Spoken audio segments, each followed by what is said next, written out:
What's up, YouTube? We're reacting to best gaming mouse at every price point. I've spent over 3,000 So I'm searching for a mouse, and I need one so I can have a better experience. Also, chat, say hi to YouTube.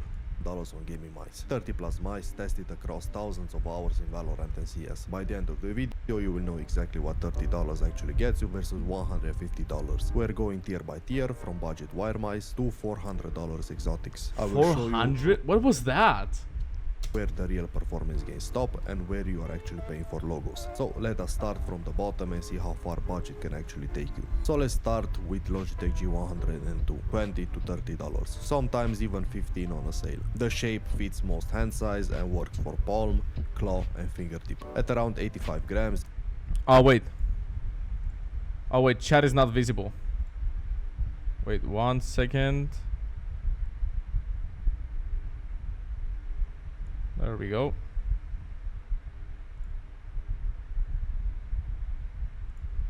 Okay, chat is now visible. Yep, all good.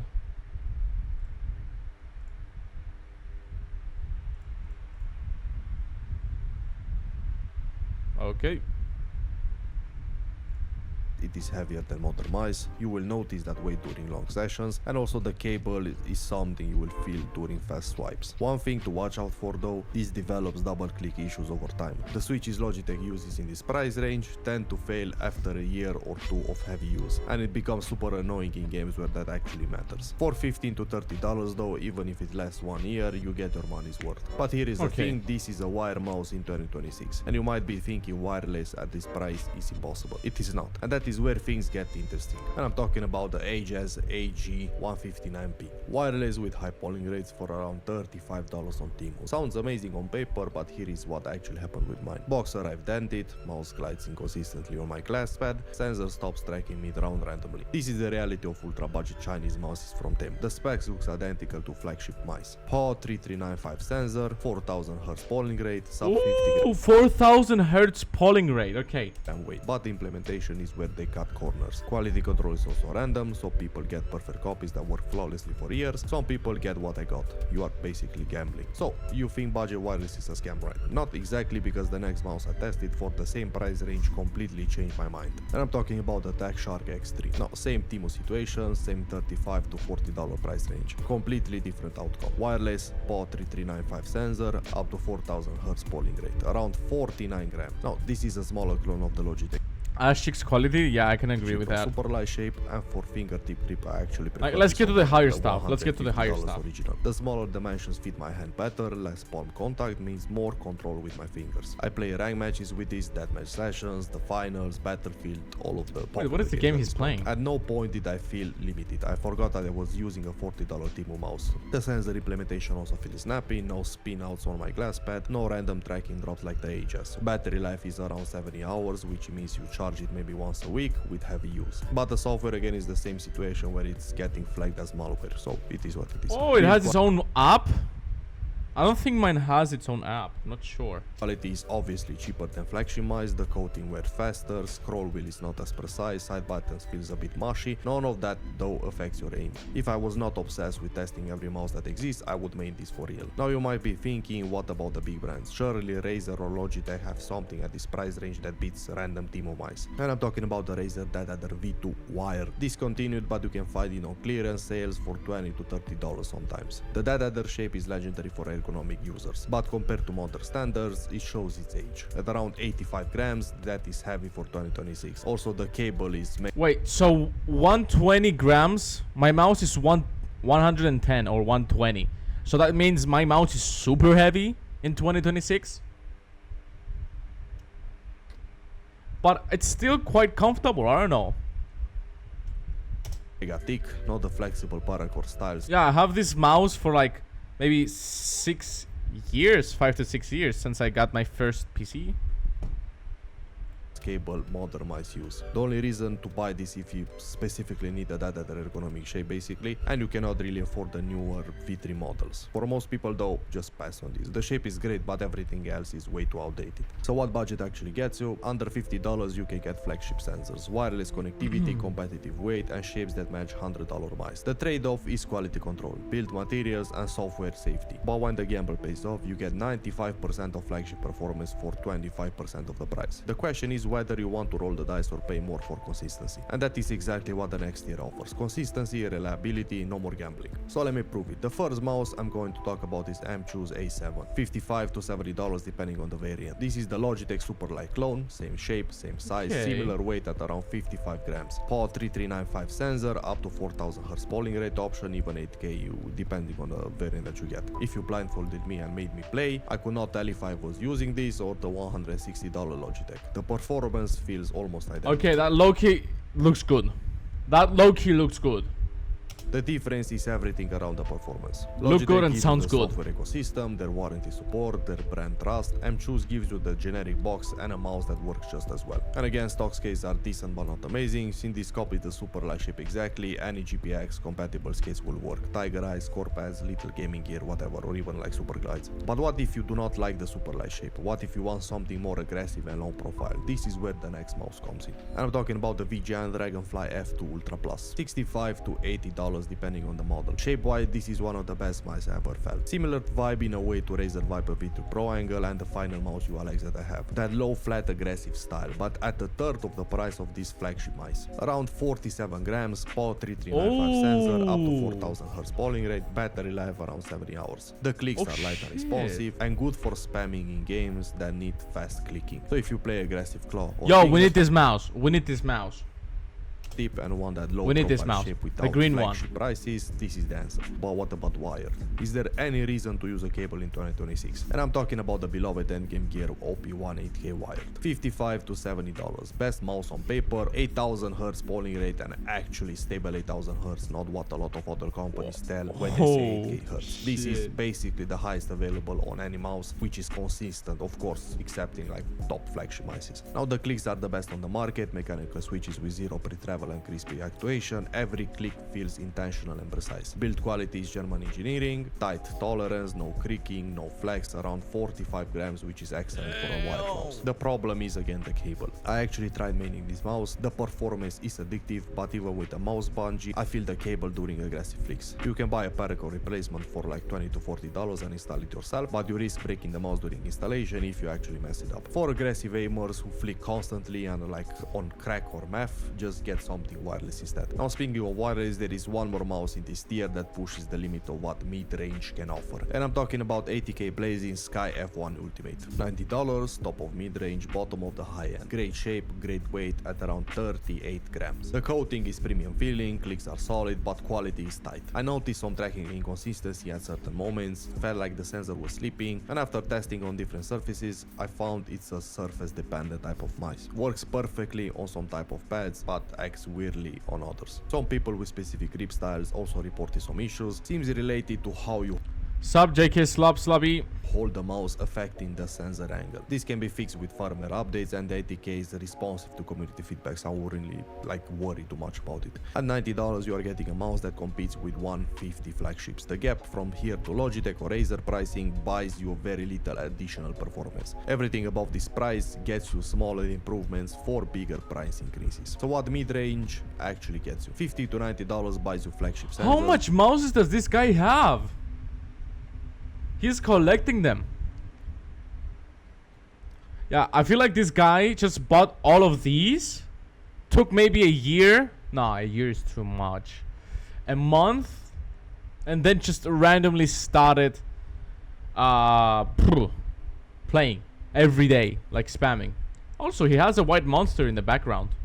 reliable Nice. wireless premium coating, quality switches and a consistent quality control. But I know some of you are not satisfied with that answer. Some of you want the absolute best regardless of value. You want flagship, you want premium, you want the names you see pros using. So let me show you what actually happens when you cross the $100 line. What do you actually get for that money? The answer might actually disappoint you. And I'm gonna start with the Evolution Terra Pro. $100 to $110. This is the most ergonomic users waited 10 plus years for. A lightweight wireless version of the Logitech G703. Logitech refused to update the shape for modern standards, so the Evolution did it instead. If you use palm grip or claw grip with ergonomic shapes, this is currently the best option available at a decent price. The shape is refined, the weight is competitive at around 60 grams, which is light for an ergonomical mouse, up to 8K hertz. Yeah, but we... Oh, ooh, he said 8K hertz. But it feels like this one, at some point, the higher the money it goes, you just pay for the brand instead of the actual mouse that you want to get. Course 4K stable, battery life around like 70 hours. So what sets this apart from budget ergonomic option is everything in the box. Extra skates included, grip tape included, the 8K dongle included in some options that you might get. Of course, sometimes you have to buy it separately, depends on the region and also depends on the bundle they have available on the website. For ergonomical users, this is the answer, unless you want to pay like $180 for a Deadheader V4 Pro. But what if you do not use ergonomical shapes? What if you want something that looks as good as it performs? And I'm talking about the Pulsar X2 Mini Crazy Light, around $130. My favorite shape to hold in this tier by far. One of the lightest mice with a hard shell and no honeycomb holes on top. And here you start getting different type of sensor, and I'm talking about flagship. This one has the XS1 flagship sensor made by Pulsar. It's one of the best sensors on the market and also very consistent with no problem. The Pulsar implementation is also consistently good. Optical switches that feel super But it looks like a mouse that once you rage and hit it on your desk, it's gonna be over. Done. You just lost $130, by the way.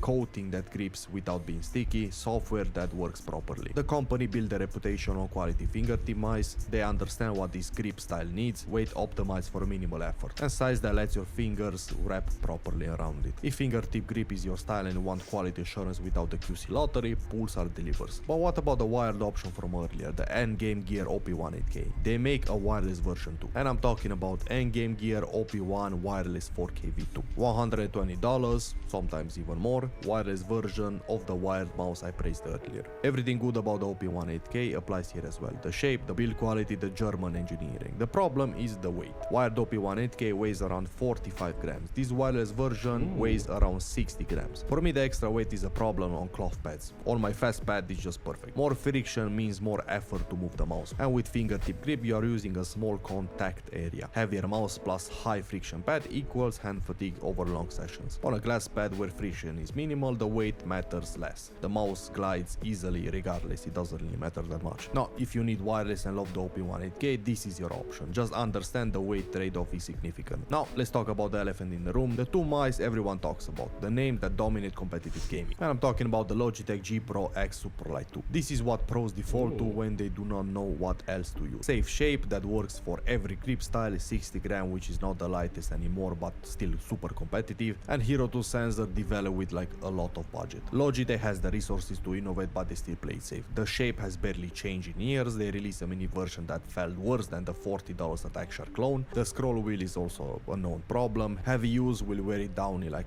3 months or something like that. Quality wise, you're getting a Chinese manufacturing with the Logitech logo. It's I don't really feel any difference when it comes to Logitech and Attack Shark or any other Chinese companies, to be honest. Most likely same factories, similar components. You are paying for the brand name, the software ecosystem, and the warranty support. So is that worth $160 when Mchos offers the same shape and similar performance for $60? That depends on how much you value Logitech name and their support if something breaks. If you want something safe, reliable, and boring with brand backing, this delivers. Now let's talk about the next one. What about Razer? And for this example, I'm going to talk about. I said to myself, I'll never buy a Razer mouse.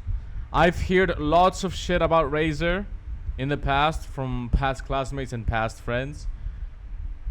I've never used one, I think, but I'm for sure not wasting my money for Razer. That's for sure. The Razer Viper V3 Pro. $160, current flagship king by far. The shape is excellent for fingertip and claw grip, low profile and aggressive like the VGN, Dragonfly, but more refined. Now by far Razer has the best sensor implementation, also the best sensor on the market. Their optical switches are crispy as well, without being too light. Now I like the mouse, the shape fits my grip well. If they made a smaller version without charging $300 for a limited edition, it would have been perfect. Now, is it worth $160 versus $70 alternative with similar performance? Technically speaking, yeah. The VGN Dragonfly gives you a similar shape and similar specs. Like, I want you to think about it. Who's gonna spend $300 on a mouse? Like, hypothetically now. Like, if you're a guy who wants to just throw the money away, and you be like, oh, okay, I wanna buy a $300 mouse, a $300, and then you get shipped with a mouse that is from Temu, and it's ass. At less than half the price, but the sensor implementation is not really quite on the same level. So if the money is not the main concern and you want a flagship from a major brand, this is the best one. Performs better than the Logitech in my opinion, more interesting shape, better feeling overall. But there is more. A tier where mice cost more than the budget graphic cards, where logic and value completely disappear, where you're paying for stories and materials instead of performance. So let me show you how deep this rabbit hole actually goes. Now I need to be completely clear about something before we continue. Nothing in this tier will make you aim better than the mice we already covered. Here you are paying for materials, scarcity, collecting, bragging rights. If you understand this and still want to see what exists at this extreme end, let me show you. $200 retail, $300 to $400 actual price because you cannot buy it at retail. So what do you get if you actually manage to buy one? Terrible clicks, light to the point of feeling accidental, easy to misclick. Wait, what? Take it back. If you actually manage to buy one. Terrible clicks, light to the point of feeling accidental, easy to misclick. Terrible software, buggy and limited, terrible coating, wears off faster than mice half the price. The shape is interesting though, low and flat and aggressive. The weight is light, but nothing about the performance justifies the price. You are not buying a mouse, you are buying membership to the final mouse club. Exactly, that's gaming, what I was talking about. Options at every price point below this. But there is one more mouse, the final boss, the most extreme option that exists. And I'm talking about the Zone Koenig M3K. 355 euros, around 400 US dollars. This is actually what I mean at this point. No software, no side buttons, and also has a wire. Now to even change DPI on this, you have to hold specific buttons and count clicks in a sequence. Now this is not a mouse for people trying to improve, this is a mouse for people who already know exactly what they want and have tested everything else before this. For everyone else, this is like a $400 that could buy an entire mid-range collection. You could use the M-Choose, VGN Dragonfly, Pulsar X2 Mini and still have money left. Buy this only if you're bored and want to see what's all the fuss about. So